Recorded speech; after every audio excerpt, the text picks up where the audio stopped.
Welcome to Wife Cheating Story. I hope you have an enjoyable and relaxing time listening. Let's get started.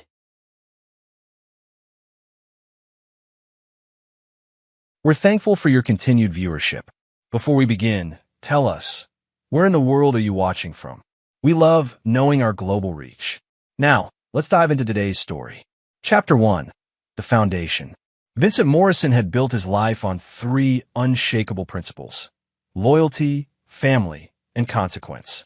At 42, he owned a private security firm that specialized in personal protection for high-profile clients, work that had taught him to read people like open books and to trust his instincts above all else.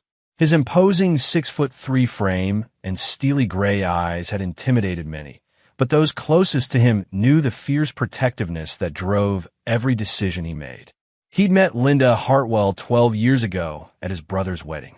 She was the maid of honor, radiant, charming, with auburn hair that caught the light just so, and a laugh that seemed to draw everyone into her orbit.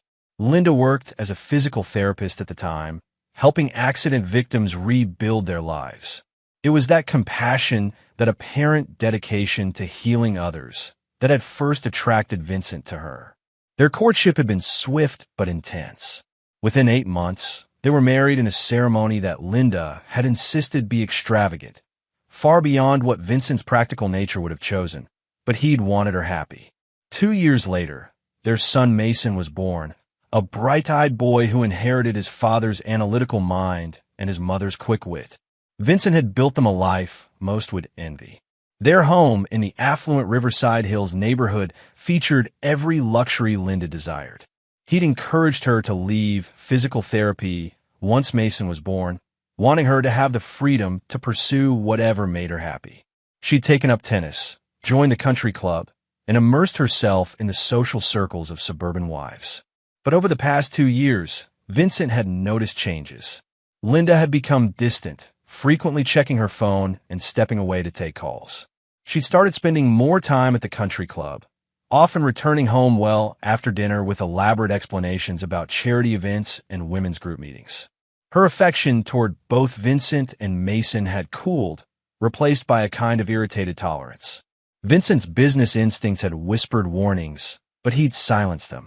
This was his wife, the mother of his child, the woman who'd promised to stand by him through everything. He'd chosen to trust rather than investigate, a decision that would soon prove to be his greatest mistake. The accident happened on a Tuesday evening in October. Mason had been riding his bike in their neighborhood when a speeding car had struck him at the intersection near their home. Vincent received the call while reviewing security protocols with a client. The words critical condition and emergency surgery had shattered his world in an instant. He'd driven to the hospital with hands trembling for the first time in years, his mind cycling through every worst-case scenario. Mason, his brilliant 10-year-old son who wanted to be a detective just like his dad, was fighting for his life. The doctors explained that Mason had suffered severe head trauma and internal injuries. The next 48 hours would be crucial. Vincent had called Linda immediately, but it went straight to voicemail.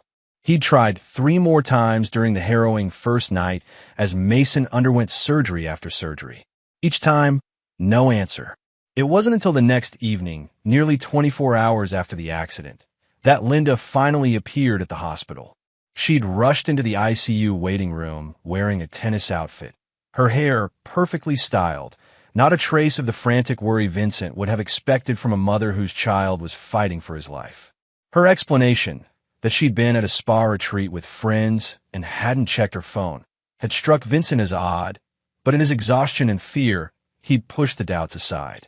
Now, as he sat beside Mason's bed on the 3rd day, watching the steady rise and fall of his son's chest connected to machines that kept him alive, Vincent felt something cold settling in his chest.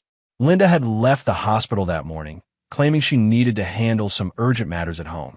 She'd barely touched Mason's hand, barely looked at the monitors that tracked their son's fragile hold on life. Vincent studied his son's pale face, so young and peaceful despite the trauma his small body had endured. Mason was all that mattered now. Everything else, every doubt, every warning sign he'd ignored, could wait. But deep in the recesses of his mind, Vincent Morrison was beginning to compile a list of questions that would soon demand answers. Chapter 2. The Breaking Point. The call came on the fourth day, just as the afternoon light was beginning to fade through the hospital room windows.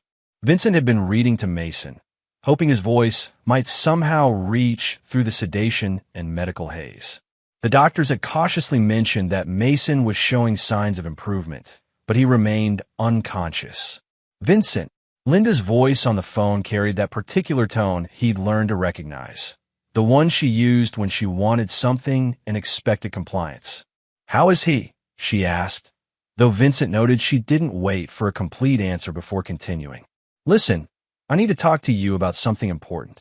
Vincent glanced at Mason's still form, the bandages around his head, the 4 lines threading into his small arms. "I'm here with our son, Linda. Whatever it is can wait." "No, it can't wait. Tomorrow is my cousin Brielle's birthday party. It's been planned for months, and I need you to help prepare. The whole family will be there, and—" Vincent felt something snap inside his chest. "Are you serious right now? Don't take that tone with me. I know Mason is your priority, but life doesn't stop because of this. Brielle specifically asked for you to handle the photography setup. You know how good you are with cameras, and our son is in the ICU." Vincent's voice dropped to a dangerous quiet that anyone who knew him would have recognized as a warning. "He nearly died 3 days ago. He's still unconscious, and you're talking about a birthday party?" "The doctor said he's stable now. And honestly, Vincent, you sitting there staring at him isn't going to make him wake up any faster. This family event is important to me. Brielle has always been like a sister to me, and missing her 30th birthday would be unforgivable." Vincent closed his eyes, trying to process what he was hearing. In 12 years of marriage, he'd seen Linda's selfish tendencies, her need to be the center of attention, her talent for making every situation somehow about her. But this was beyond anything he'd imagined. "I can't," he said simply. "This isn't the time." There was a pause, and when Linda spoke again, her voice had turned cold, calculating. "Vincent, I'm not asking. I'm telling you.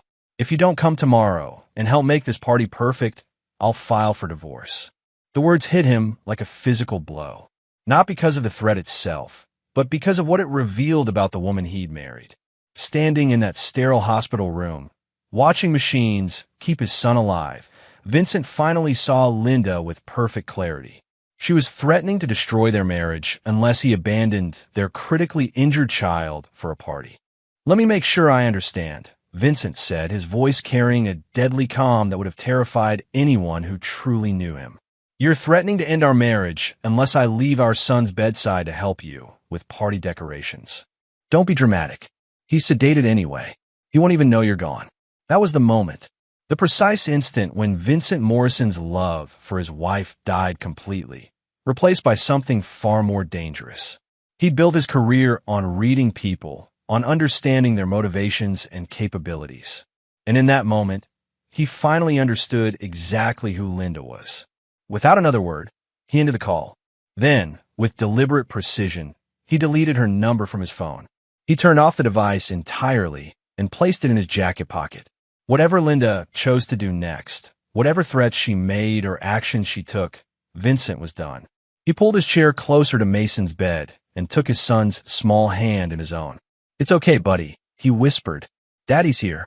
Daddy's not going anywhere." The next evening, as Linda was presumably celebrating at her cousin's party, Vincent remained exactly where he belonged.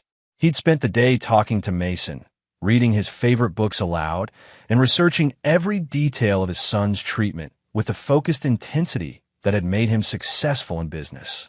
He'd also made some phone calls, not to Linda, but to contacts in his network. People who specialized in investigations. People who could find answers to questions Vincent had been too trusting to ask before. Because Vincent Morrison was many things: protective, ruthless when threatened, and absolutely relentless when someone harmed his family. But he was not, and had never been, a fool. He'd simply chosen to love and trust his wife despite the warning signs. That choice was over now. The man who would emerge from this hospital room would be someone Linda had never truly known, and someone she would come to fear with every fiber of her being. Chapter 3. The Revelation. Mason's eyes fluttered open on the sixth day, just as the morning sun cast golden rectangles across the hospital floor. Vincent had been dozing in the uncomfortable chair beside the bed when he heard the soft whisper of his name. "Dad!" Vincent was instantly alert, his heart hammering as he leaned forward to take Mason's hand. "I'm here, son. I'm right here." Mason's voice was weak, his words slightly slurred from the medications, but his eyes were clear and focused. "The accident. I remember. Don't worry about that now," Vincent said gently, pressing the call button for the nurses. "You're safe. You're going to be okay." But Mason shook his head slightly, wincing at the movement. "Dad, I need to tell you something. About Mom." Something in his son's tone made Vincent's blood run cold. "Mason, you don't need to. I got hurt because Mother told me to go to the store." Mason's words came out in a rush, as if he needed to get them out before he lost the courage. "She said she needed medicine for her headache, but she couldn't go because Uncle Trevor was coming over." Vincent felt the world tilt around him. Trevor Morrison, his own younger brother, Mason's uncle, the man who'd been best man at their wedding. "Uncle Trevor?" Mason nodded, tears forming in his eyes. "I wasn't supposed to tell. Mom said it was our secret, that Uncle Trevor was helping her with a surprise for you. But Dad, they were kissing and touching each other like married people do." The machines around Mason's bed seemed to fade into white noise as Vincent processed what his son was telling him. Linda and Trevor, his wife and his brother. The betrayal cut deeper than any physical wound could have.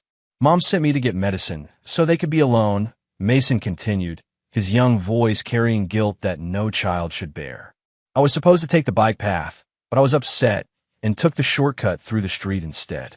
That's when the car hit me." Vincent's hands clenched into fists, but his voice remained gentle for his son's sake.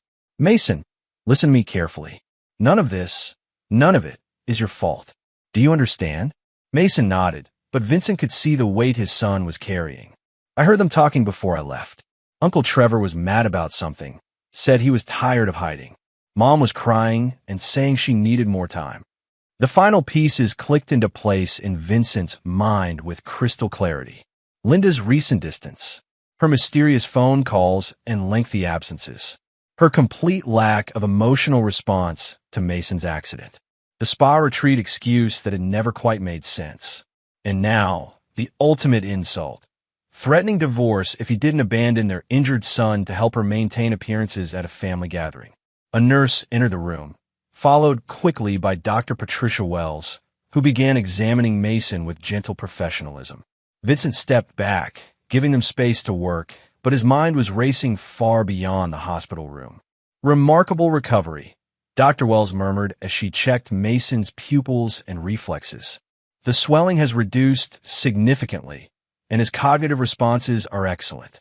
We'll want to keep him for observation for another few days, but this is very encouraging." Vincent nodded, managing to smile for Mason's benefit, but inside him something fundamental had shifted. The protective father who'd spent days praying for his son's recovery was still there, but he was now joined by something far more dangerous, a man who'd been betrayed by the two people he'd trusted most in the world. After Dr. Wells left and Mason drifted back to sleep, Vincent walked to the window overlooking the parking lot. 3 stories below, he could see his black Mercedes, the same car he'd driven frantically to the hospital 6 days ago when he'd still believed his world was intact. His phone, silent for the past 2 days, showed 17 missed calls from Linda and 4 from Trevor. He read through Linda's increasingly frantic voicemails, concern about his silence, then anger about missing the party, then attempts at manipulation about working through their problems. Trevor's messages were more direct. "We need to talk. Linda told me what happened. This isn't what you think. Call me back, Vincent." Vincent deleted every message without responding. Then he scrolled through his contacts until he found a name he hadn't called in over a year. Anthony Russo, a private investigator who'd worked security details for some of Vincent's most demanding clients. Anthony specialized in cases that required absolute discretion and thoroughness. The call was answered on the second ring. "Russo Investigations." "Anthony, it's Vincent Morrison. I need to hire you for something personal. Vincent, of course. What do you need? Complete surveillance and background on 2 subjects. Financial records, communications, travel patterns, everything. I want to know what they've been doing, where they've been going, and who they've been talking to for the past year. Understood. Who are the subjects? Vincent watched his reflection in the window glass, noting the cold determination in his own eyes. My wife, Linda Morrison, and my brother, Trevor Morrison. There was a pause. Anthony had worked with Vincent long enough to know this wasn't a request made lightly. How deep do you want me to go? All the way to the bottom, Anthony.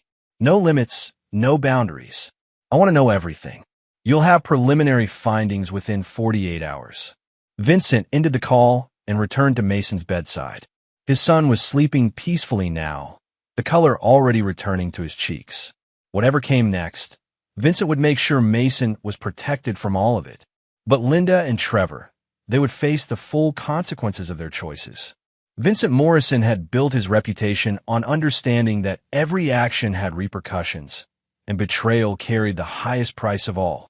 The war was about to begin, and Vincent intended to win completely. Chapter 4. The Hunt Begins.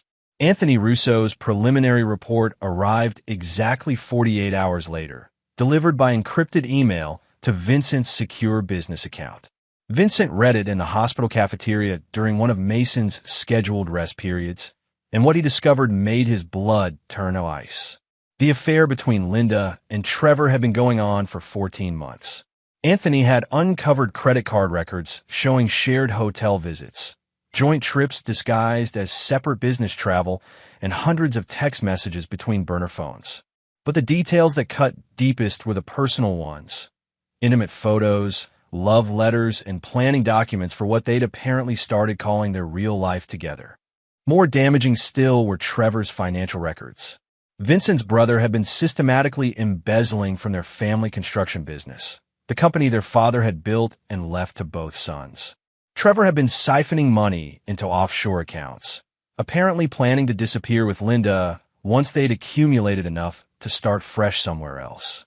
But the revelation that made Vincent's jaw clench with fury was a recorded phone conversation Anthony had obtained from 3 weeks ago.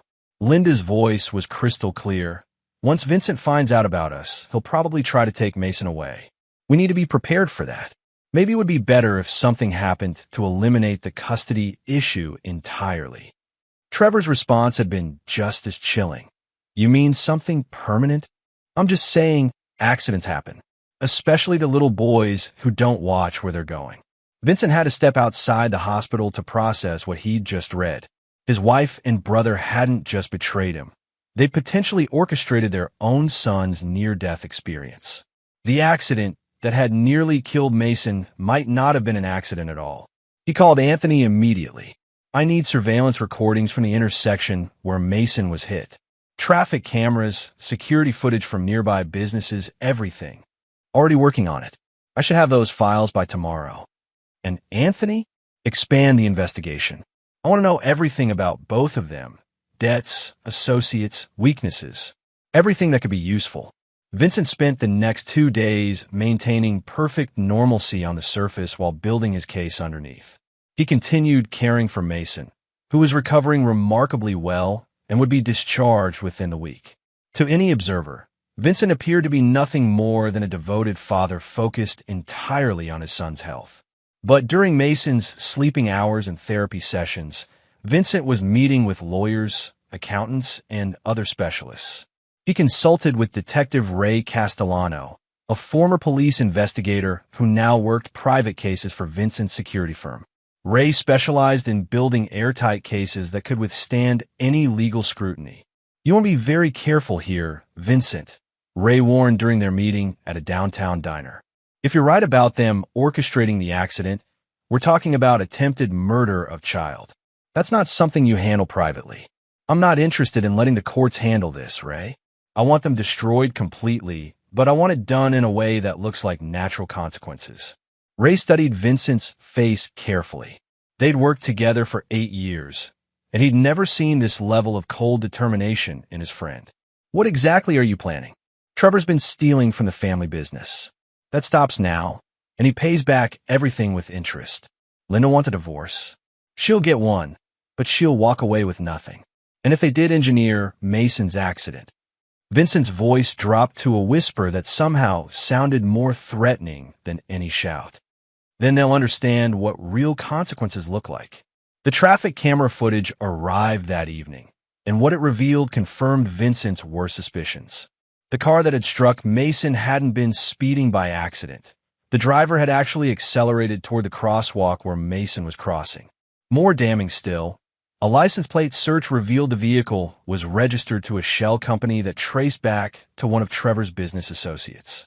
Vincent now had proof of attempted murder. But instead of taking the evidence to police, Vincent began planning something far more comprehensive. He spent the night drafting what he privately called the Trevor Protocol, a systematic plan to strip his brother of everything he valued while exposing his crimes in the most publicly humiliating way possible.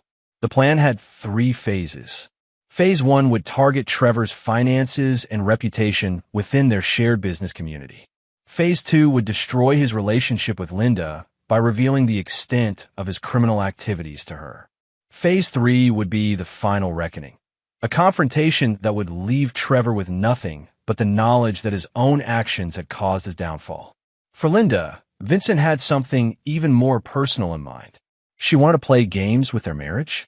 Vincent would show her exactly what happened when someone tried to manipulate a man who understood power better than she ever could.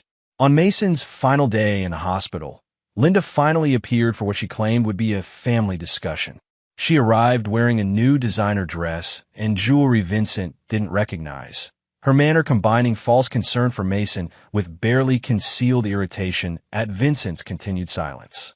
"We need to talk about us," she announced after giving Mason a perfunctory kiss on the forehead. "This silent treatment is childish, Vincent. I know you're upset about the party, but there is no us anymore, Linda." Vincent's voice was calm, almost pleasant. "File for divorce whenever you want. My lawyer will be in touch with the settlement terms." Linda's eyes flashed with triumph, clearly believing she'd won. "Good. I was hoping you'd be reasonable about this." "Oh, I'm going to be very reasonable," Vincent agreed, smiling in a way that didn't reach his eyes. "You'll find me extremely reasonable." As Linda left the hospital that afternoon, confident in her victory, she had no idea that Vincent Morrison had just declared war. And in war, Vincent had never lost a single battle. Chapter 5. The Perfect Trap. Vincent spent Mason's first week home from the hospital establishing the perfect facade of a man resigned to his fate. He hired Mrs. Eleanor Fitzgerald, a highly recommended private nurse, to help with Mason's recovery while he handled the divorce proceedings. To Linda, he appeared defeated, going through the motions of their separation with bitter acceptance. What Linda didn't know was that Mrs. Fitzgerald had previously worked security for Vincent's firm and was documenting everything that happened in their home. Every conversation, every visitor, every phone call Linda made was being recorded through sophisticated surveillance equipment Vincent had installed throughout the house. The recordings from just the first 3 days were devastating. Linda had invited Trevor over within hours of Vincent supposedly giving up, and their conversations revealed the full scope of their plans. They discussed selling the house immediately, moving the offshore money to untraceable accounts, and starting fresh in Costa Rica, where they believed Vincent couldn't touch them. But more damning were the details about Mason's accident. In a moment of drunken confidence, Trevor had boasted about how easy it had been to arrange. "Your boy getting hurt was the perfect excuse for Vincent to be out of the picture," he'd said. "And if he'd been hurt worse, well, single mothers get a lot more sympathy than divorced wives." Vincent listened to the recording 3 times, his hands steady despite the rage building inside him. They hadn't just betrayed him, they tried to murder his son for convenience. Whatever happened next, they had earned every moment of suffering he was about to deliver. The first phase of Vincent's plan launched during the second week. Trevor arrived at the Morrison Construction offices Monday morning to find the locks changed and federal investigators waiting with a search warrant. Vincent had provided them with detailed financial records showing the embezzlement, tax evasion, and fraud Trevor had been committing for over a year. "I don't understand," Trevor had called Vincent, panic clear in his voice. Why would you turn me in? We're family.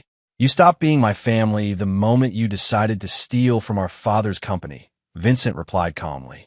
The FBI is very interested in your offshore accounts, by the way. Turns out hiding money from the IRS is still illegal. While Trevor scrambled to find lawyers and damage control, Vincent was already implementing Phase 2. He arranged for Linda to receive copies of Trevor's arrest records, his financial crimes documentation, and, most importantly, recordings of Trevor bragging about having other women in 3 different cities. Linda's call came within an hour of receiving the package. Vincent, we need to talk. Something terrible has happened with Trevor. I know all about Trevor, Vincent said simply. I've known for weeks. There was silence on the line. Then Linda's voice came back smaller, more uncertain. What do you mean? I know about the affair. I know about the embezzlement. I know about the accident. Each word was delivered with surgical precision. I know everything, Linda. You don't understand. I understand perfectly. You and my brother have been planning to destroy my family, steal my money, and move to Costa Rica. Unfortunately for both of you, I'm much better at this than you are. Vincent could hear Linda's breathing becoming rapid and panicked. What do you want? I want you to pack a suitcase and be out of my house by noon tomorrow. The divorce papers will grant you exactly what you deserve. Nothing. You can keep whatever you can fit in that suitcase. You can't do this. I have rights. You had rights when you were my wife. You gave those up when you decided to have my son nearly killed for your convenience. Vincent's voice remained calm, but the words carried the weight of absolute finality. Noon tomorrow, Linda. Don't be late. The next morning, Vincent watched from Mason's bedroom window as Linda loaded 2 suitcases into her car, her face streaked with tears and fury. She kept looking up at the house, clearly hoping Vincent would change his mind or come outside to negotiate. He didn't. Mason, propped up in bed reading, looked up at his father. Is Mom really leaving forever? Yes, she is. Are you sad? Vincent considered the question carefully. Was he sad? The man who'd loved Linda Hartwell was sad, but that man had died in a hospital room a week ago. The man who'd taken his place felt only cold satisfaction at seeing justice served. No, buddy, I'm not sad. People who hurt our family don't get to stay in our family. Mason nodded seriously, wise beyond his 10 years. Like Uncle Trevor? Exactly like Uncle Trevor. That afternoon, Vincent received a call from Detective Castellano. Trevor Morrison posted bail 2 hours ago. Word is he's been trying to contact Linda, but she's not answering her phone. She's probably figured out that he's been lying to her about everything else too, Vincent observed. What's his next move likely to be? My guess. He's going to come looking for you. Men like your brother don't go down quietly, especially when they think they've been betrayed. Vincent smiled grimly. Good. I've been waiting for him to make that mistake. Because Phase 3 of Vincent's plan required Trevor to come to him. And when he did, Vincent would be ready to finish what his brother had started the day he'd decided that harming a child was an acceptable price for his greed. The final confrontation was coming, and Vincent Morrison intended to win it permanently. Chapter 6: The Reckoning Approaches. Trevor Morrison made his predictable move on a Thursday evening, just as Vincent had calculated he would. Desperate, facing federal charges, and abandoned by Linda, he came to the family home looking for someone to blame for his downfall. Vincent had been expecting him. Mrs. Fitzgerald had taken Mason to his grandmother's house for a sleepover, leaving Vincent alone to handle what was coming. The security system Vincent had installed captured Trevor's arrival, drunk, angry, and carrying what appeared to be a baseball bat from his truck. Vincent watched through the security monitors as Trevor stumbled up the front walkway, muttering to himself. The external microphones picked up fragments, ruined everything. My own brother should have finished the job. When Trevor started pounding on the front door, Vincent was ready. Vincent, open this door. We need to settle this like men. Vincent opened the door calmly, noting Trevor's bloodshot eyes and the reek of alcohol. His younger brother had always been the volatile one, quick to anger and slower to think. That predictability had made planning this confrontation remarkably simple. Hello, Trevor. You look terrible. You son of a bitch. Trevor raised the bat, but Vincent was faster, stepping aside as Trevor's drunken swing left him off balance. Vincent caught his brother's wrist and twisted, sending the bat clattering across the entryway floor. "That was a mistake," Vincent said conversationally, as if discussing the weather. Trevor stumbled backward, suddenly realizing he'd badly miscalculated. Vincent had always been the bigger, stronger brother, but Trevor had forgotten that Vincent's security work kept him in peak physical condition. "You destroyed my life," Trevor shouted. "Linda was the best thing that ever happened to me, and I didn't do anything to your life, Trevor. You destroyed it yourself the moment you decided to steal from our family business." Vincent advanced slowly, and Trevor backed toward the living room. "I just made sure there were consequences. The money was as much mine as yours. The money you stole wasn't from the business profits, Trevor. You've been embezzling from client accounts. Money that belonged to other people, people who trusted us." Vincent's voice carried cold contempt. "Our father built this company on integrity, and you turned it into your personal piggy bank." Trevor's face flushed with rage and shame. "Dad always liked you better anyway. You got everything handed to you, while I had to scrape for whatever." "Stop!" Vincent's command cut through Trevor's rant like a blade. "Don't you dare bring our father into this. He died believing you were a man of honor." "Honor?" Trevor laughed bitterly. "What honor is there in watching your older brother get everything while you get scraps? Linda understood that. She saw how you treated me, how you always had to be the successful one, the perfect one. Linda understood that you were a useful idiot with access to money," Vincent interrupted. "She's been playing you for 14 months, Trevor. Every promise she made, every plan you thought you two had together, it was all manipulation." Vincent pulled out his phone and played one of the recorded conversations from the previous week. Linda's voice filled the room.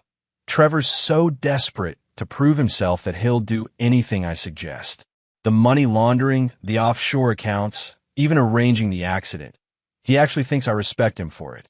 Trevor's face went white as he heard his lover's words. You doctored that. You're lying." Vincent played another recording, this one from just 3 days ago. "I never loved Trevor. How could I? He's weak, criminal, and honestly not very bright. But he was useful for getting Vincent out of the picture. Once the divorce is final and I have my settlement, I'll disappear and let Trevor deal with his legal problems alone." Trevor sank into a chair, the fight going out of him as he realized the full scope of how thoroughly he'd been used. "She said she loved me. She said we were going to start over together. She used you to steal money and try to kill my son," Vincent said, his voice dropping to a dangerous whisper. "Did you really think there wouldn't be consequences for that? The accident was her idea. I just arranged the car. I never wanted Mason to actually get hurt that badly." Vincent went very still. "You just confessed to attempted murder." Trevor looked up, sudden panic in his eyes as he realized what he'd just admitted. "Vincent, you have to understand. I understand perfectly." Vincent pulled out his phone again, this time showing Trevor that their entire conversation had been recorded. "I understand that you and Linda conspired to have my 10-year-old son killed for money." Trevor tried to stand, but Vincent was already moving. Years of protection work had taught him how to restrain dangerous individuals efficiently and permanently. Trevor found himself face down on the hardwood floor with Vincent's knee pressed against his spine. "Here's what's going to happen," Vincent said calmly, ignoring Trevor's struggles. "You're going to prison for embezzlement, fraud, tax evasion, and attempted murder. You'll serve 15 to 20 years if you're lucky. You can't prove the murder attempt. I have recordings of you confessing. I have financial records of you paying the driver. I have traffic camera footage of the accident. And now I have you confessing again on tape." Vincent applied slightly more pressure, and Trevor gasped. "I can prove everything." Vincent stood up, leaving Trevor gasping on the floor. "But here's the thing, Trevor. Prison is just the beginning. You tried to kill my son, and that means you've made an enemy who will never, ever forget." "What do you mean?" Vincent smiled, and Trevor finally understood the true danger he was in. This wasn't the protective older brother he'd grown up with. This was someone far more dangerous, a man with resources, connections, and an absolute commitment to revenge. I mean that for the rest of your life, wherever you go, whatever you try to build, I'll be there to tear it down. Every job you apply for, every relationship you start, every moment of peace you think you've found, I'll be there to remind the world exactly what you are. Trevor tried to crawl away, but Vincent caught his ankle. And Trevor? Linda's going to face the same justice. She's already discovered that all her credit cards have been canceled, her bank accounts frozen, and her passport flagged. She's trapped, alone, and about to learn what happens to people who threaten my family. As Vincent called the police to report an intruder who'd confessed to attempted murder, Trevor Morrison finally understood that he'd declared war on the wrong man. And this war was about to end with his complete and permanent destruction. Chapter 7. The Final Justice. The next 3 weeks unfolded exactly as Vincent had orchestrated.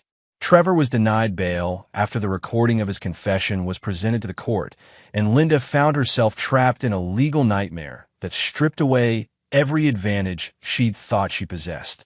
Vincent's lawyer, Rebecca Cross, was a specialist in high-stakes divorce cases who took particular satisfaction in destroying manipulative spouses.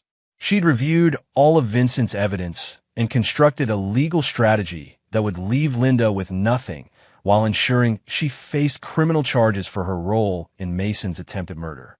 She's trying to claim she was coerced by Trevor, Rebecca informed Vincent during their meeting. Her attorney is arguing that she was a victim of manipulation and had no real involvement in the criminal conspiracy. Vincent smiled coldly. Show them the recordings from last Tuesday. Rebecca played the audio file Vincent had provided. Linda's conversation with a man named Carlos Mendez, whom she'd been secretly meeting while supposedly devastated about her marriage's end. In the recording, Linda was clearly planning to access hidden assets and flee the country once the heat died down. I love how she thought she was so clever, Rebecca observed, trying to play the victim while secretly planning her escape. The prosecution is going to have a field day with this. Linda's attempts to claim innocence collapsed when faced with the overwhelming evidence Vincent had accumulated. The recordings of her planning Mason's accident, her knowledge of Trevor's embezzlement, and her attempts to hide assets all painted a picture of a woman who was far from the victim she claimed to be. But Vincent's revenge went deeper than just legal consequences. He'd used his network of contacts to ensure that Linda's reputation was destroyed throughout their entire social circle. The country club expelled her for moral turpitude. Her closest friends received anonymous packages containing transcripts of her most damning recorded conversations. Every bridge she'd ever built was systematically burned. The coup de grace came when Vincent arranged for Linda's own family to learn the truth about her character. Her cousin Brielle, the same cousin whose birthday party had triggered Linda's divorce threat, received copies of recordings where Linda mocked Brielle as a pathetic spinster who throws elaborate parties because she has no real life. Within a week, Linda found herself completely isolated, facing serious criminal charges and financially destitute. Her desperate attempts to contact Vincent for mercy went unanswered. Vincent was focused entirely on Mason's continued recovery and the rebuilding of their lives. His son was thriving, both physically and emotionally, and had shown remarkable resilience in the face of everything that had happened. "Dad, do you think Uncle Trevor is sorry for what he did?" Mason asked one evening as they worked on a puzzle together. Vincent considered the question carefully. "I think Trevor is sorry he got caught, buddy. But being sorry you got caught is different from being sorry you hurt someone." Mason nodded thoughtfully. "Like when kids at school say sorry, but they don't really mean it?" "Exactly like that. I'm glad he's gone," Mason said quietly. "And I'm glad Mama's gone too." They made everything feel scared and angry all the time. Vincent felt a surge of protective love for his son. Despite everything Mason had endured, he was becoming a stronger, more perceptive child. The trauma hadn't broken him. It had revealed his inner strength. The final courtroom scenes played out with devastating efficiency. Trevor was sentenced to 18 years in federal prison for embezzlement, fraud, and conspiracy to commit murder. The judge specifically noted the calculated cruelty of targeting a child for financial gain. Linda received 12 years for conspiracy and accessory charges, though Vincent suspected she'd serve the full sentence. Prison had a way of being particularly harsh to people who harmed children, and word had a way of spreading about what inmates were inside for. As Vincent watched them both being led away in shackles, he felt no satisfaction, no triumph, only a cold sense of completion. Justice had been served, consequences had been delivered, and the threats to his family had been permanently eliminated. But Trevor made one final mistake. As he was being escorted from the courtroom, he looked directly at Vincent and mouthed words that the security cameras would later clearly capture. "This isn't over." Vincent smiled then, the first genuine emotion he'd shown in months, because Trevor still didn't understand who he was dealing with. Even from prison, Trevor apparently thought he could continue to threaten Vincent's family. That night, Vincent made a phone call to contacts who specialized in ensuring that prison could be a very educational experience for inmates who needed to learn important lessons about consequences. Trevor Morrison would discover that Vincent's reach extended far beyond the courtroom, and that some wars never truly end. They just move to different battlefields. Chapter 8: Prison Lessons. Trevor Morrison's first month in federal prison taught him several important lessons. The most significant was that his older brother's influence extended far beyond the civilian world he'd known. It started with small things. His commissary orders consistently arrived incomplete or spoiled. His cell assignments kept changing, always to locations with problematic cellmates. Guards seemed to lose his request forms and forget to relay his messages. Mail delivery became sporadic at best. But the real education began when Trevor was approached by Marcus Webb, a lifer who controlled most of the prison's internal economy. Marcus was a soft-spoken man whose quiet demeanor masked a ruthlessly efficient intelligence network. "Trevor Morrison," Marcus said during their first conversation in the prison yard, "you're the one who tried to have a kid killed for money." Trevor tried to appear confident. "I don't know what you're talking about." Marcus smiled patiently. "See, that's interesting, because I have some friends on the outside who told me all about you. How you worked with that woman to arrange for a 10-year-old boy to get hit by a car. How you did it for money and a piece of tail that didn't even respect you. Who told you that? Let's just say your brother has friends in interesting places." Marcus's smile never wavered. "And those friends wanted to make sure everyone here understood exactly what kind of man you are." The conversation was a revelation for Trevor. Vincent hadn't just destroyed his life legally. He'd arranged for Trevor's imprisonment to be a daily reminder of the consequences of his choices. Every day brought new humiliations, new demonstrations that, even behind bars, Vincent's reach was absolute. Meanwhile, Linda was learning similar lessons in the women's federal facility 3 states away. Her attempts to maintain her appearance and social status were systematically undermined by accidents and oversights that left her looking haggard and desperate. But Vincent's true masterstroke came 6 months into their sentences. Through carefully orchestrated channels, both Trevor and Linda received the same message. Vincent Morrison had adopted a new identity and disappeared with Mason, leaving no forwarding address. They would serve their full sentences knowing that when they were released, they would never be able to find or threaten Vincent's family again. The message was a lie, of course. Vincent and Mason had simply moved to a new house in a different part of town and continued their lives. But the psychological impact on Trevor and Linda was devastating. They faced the next 11 years knowing that their crimes had not only destroyed their freedom, but had also permanently severed any possibility of finding Vincent and Mason when they were released. Trevor's breaking point came 8 months into his sentence. During a supervised phone call, he managed to reach one of Vincent's old business numbers. "Vincent, please, I'm begging you. I've learned my lesson. I'm sorry for everything." "Trevor," Vincent's voice was calm, almost pleasant. "I'm surprised to hear from you.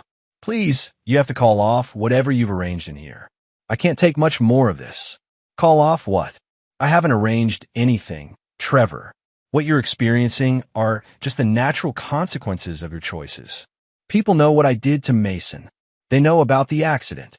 Of course they do. Attempted child murder is public record. I'm not responsible for how other inmates react to that information." Trevor was crying now, all pretense of dignity abandoned. "I'll do anything. I'll sign over everything, I'll admit to whatever you want. Just please. Trevor, you already confessed to everything on tape.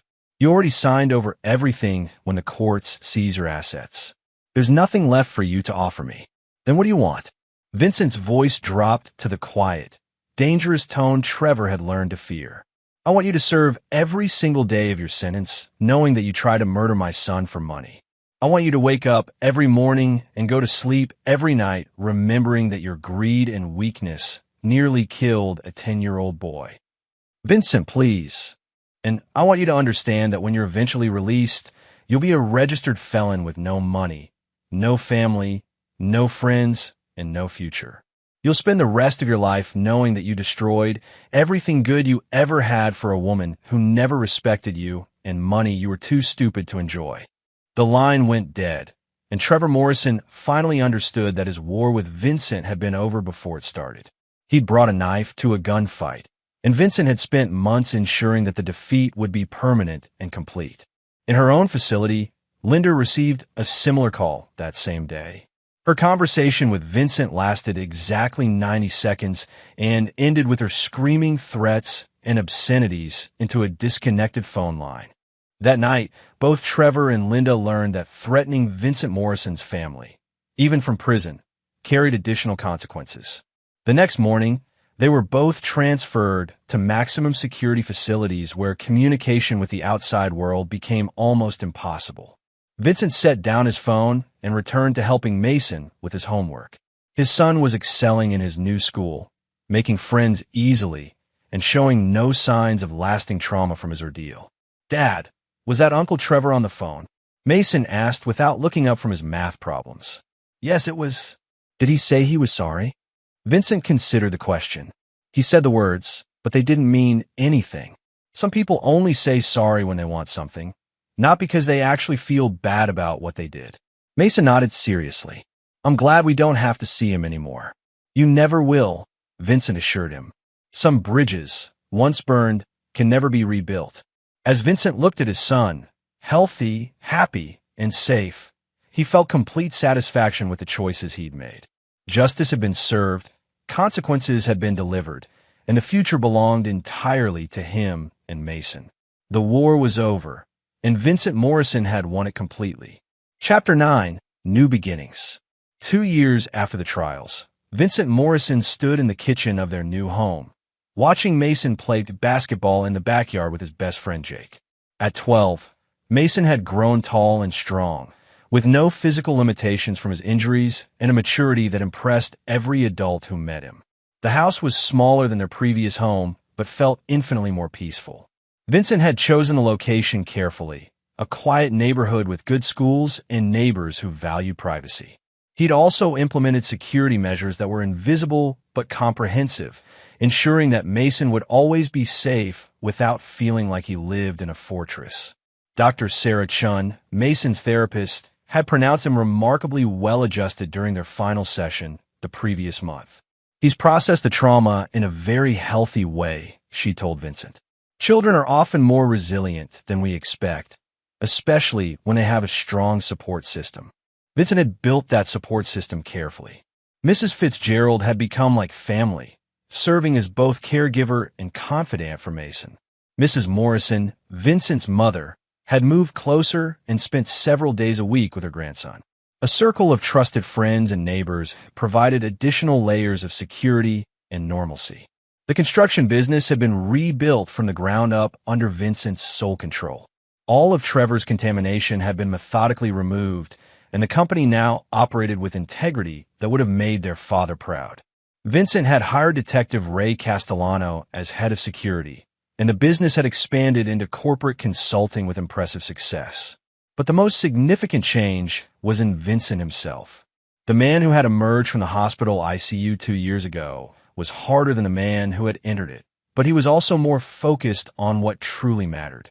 He'd learned to distinguish between people who deserve his trust and those who merely demanded it. The doorbell rang, interrupting his thoughts. Vincent opened it to find Detective Ray Castellano holding a manila envelope. "Thought you'd want to see this," Ray said, stepping into the house. Vincent opened the envelope and found photographs from federal prison surveillance cameras. Trevor looked haggard and thin, his face bearing scars that suggested his imprisonment had been exactly as educational as Vincent had intended. In the photos, he was being transferred to another facility, this time a minimum security prison farm in a remote location.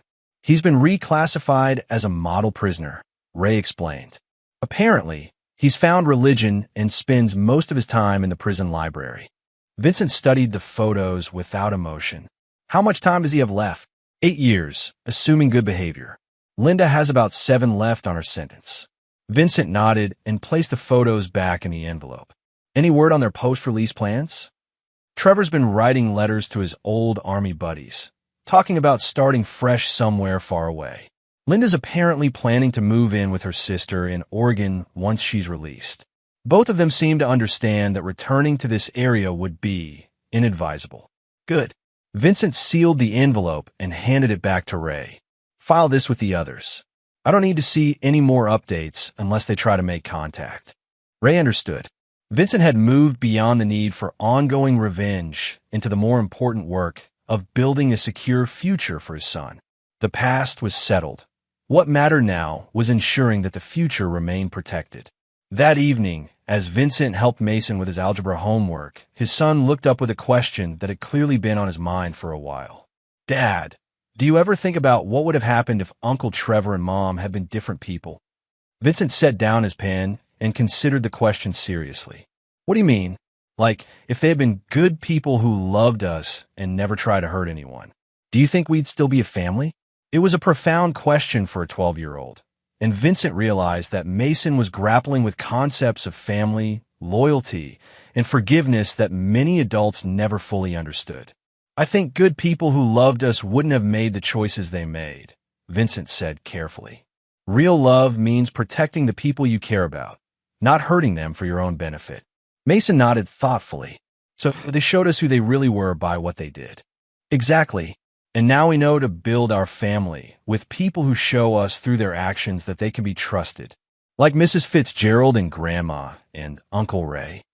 Vincent smiled. Ray had become like a brother to both of them, filling the role that Trevor had abandoned. Mrs. Fitzgerald had proven more maternal than Linda had ever been. Vincent's mother had stepped up as the grandmother Mason deserved. Exactly like them. Family isn't just about blood relations, Mason.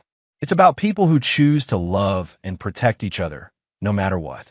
Mason returned to his homework with the satisfied expression of someone who'd received an answer that made sense of his world. Vincent watched him work, marveling at the strength and wisdom his son had developed through adversity. Later that night, after Mason was asleep, Vincent sat in his study reviewing security reports and business documents. The ritual had become both practical necessity and personal meditation, a way of ensuring that the peaceful life they'd built remained protected. His phone buzzed with a text from an unknown number.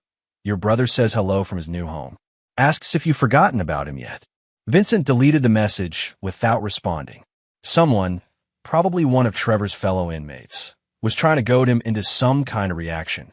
It was exactly the kind of desperate, pathetic move Trevor would orchestrate from prison. Vincent had not forgotten about Trevor, and he never would. But forgetting and moving on were two different things. Trevor Morrison would serve every day of his sentence, knowing that his choices had permanent consequences.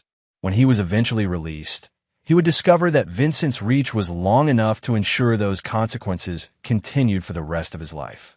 But Vincent Morrison had more important things to focus on than managing the misery of people who had forfeited the right to his consideration.